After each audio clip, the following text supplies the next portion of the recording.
ನವದೆಹಲಿಯಲ್ಲಿ ಗರಿಗೆದರಿದ ಕಾಂಗ್ರೆಸ್ ರಾಜಕೀಯ. ನವದೆಹಲಿಯಲ್ಲಿ ಕಾಂಗ್ರೆಸ್ ರಾಜಕೀಯ ಗರಿಗೆದರಿದೆ. ಕೆಸಿ ವೇಣುಗೋಪಾಲ್ ಅವರನ್ನ ಭೇಟಿಯಾಗಿದ್ದಾರೆ ಗೃಹ ಸಚಿವ ಡಾಕ್ಟರ್ ಜಿ ಪರಮೇಶ್ವರ್ ಅವರು. ದೆಹಲಿಯ ವೇಣುಗೋಪಾಲ್ ನಿವಾಸದಲ್ಲಿ ಭೇಟಿಯಾಗಿದ್ದಾರೆ. ಭೇಟಿಯಾಗಿ ಸಾಕಷ್ಟು ವಿಚಾರಗಳ ಬಗ್ಗೆ ಚರ್ಚಿಸಿದ್ದಾರೆ. ಲೋಧಿ ಎಸ್ಟೇಟ್ನಲ್ಲಿರುವಂತಹ ವೇಣುಗೋಪಾಲ್ ಅವರ ನಿವಾಸ, ಪ್ರಸ್ತುತ ರಾಜಕೀಯ ಬೆಳವಣಿಗೆಯ ಬಗ್ಗೆ ಡಾಕ್ಟರ್ ಜಿ ಪರಮೇಶ್ವರ್ ಅವರು ಚರ್ಚೆಯನ್ನ ಮಾಡಿದ್ದಾರೆ. ಮತ್ತೊಂದು ಕಡೆ ನವದೆಹಲಿಯಲ್ಲೇ ಡಿಸಿಎಂ ಡಿಕೆ ಶಿವಕುಮಾರ್ ಅವರು ವಾಸ್ತವ್ಯ ಹೂಡಿದ್ದಾರೆ. ಸದ್ಯಕ್ಕೆ ಡಿಕೆಶಿ ಅವರು ದೆಹಲಿಯಲ್ಲೇ ಇದ್ದಾರೆ. ಕುಟುಂಬ ಸಮೇತರಾಗಿ ವೈಷ್ಣೋದೇವಿ ಮಂದಿರಕ್ಕೆ ಭೇಟಿಯನ್ನ ಕೊಡುವ ಸಾಧ್ಯತೆ ಇದೆ.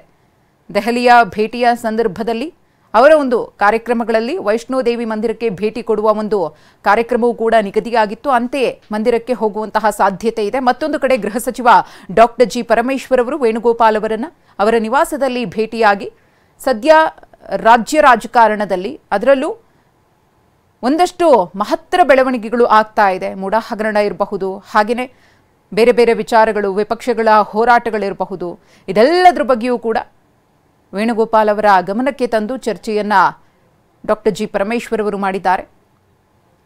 ದೆಹಲಿಯಲ್ಲೇ ಉಳಿದು ಒಂದಷ್ಟು ವಿಚಾರಗಳ ಬಗ್ಗೆ ಚರ್ಚಿಸಿ ನಂತರದಲ್ಲಿ ಅವರು ರಾಜ್ಯಕ್ಕೆ ವಾಪಸ್ಸಾಗಲಿದ್ದಾರೆ. ಈಗಾಗಲೇ ದೆಹಲಿಯಿಂದ ಸಿಎಂ ಸಿದ್ದರಾಮಯ್ಯನವರು ವಾಪಸ್ಸಾಗಿದ್ದಾರೆ. ಸದ್ಯಕ್ಕೆ ಡಾಕ್ಟರ್ ಜಿ ಪರಮೇಶ್ವರ್ ಅವರು ದೆಹಲಿಯಲ್ಲೇ ಇದ್ದಾರೆ. ಡಿಕೆ ಶಿವಕುಮಾರ್ ಅವರು ಕೂಡ ದೆಹಲಿಯಲ್ಲೇ ಇದ್ದಾರೆ. ಕುಟುಂಬ ಸಮೇತರಾಗಿ ಅವರು ವೈಷ್ಣೋದೇವಿ ಮಂದಿರಕ್ಕೆ ಭೇಟಿಯನ್ನ ಕೊಡುವ ಸಾಧ್ಯತೆಯೂ ಕೂಡ ಇದೆ.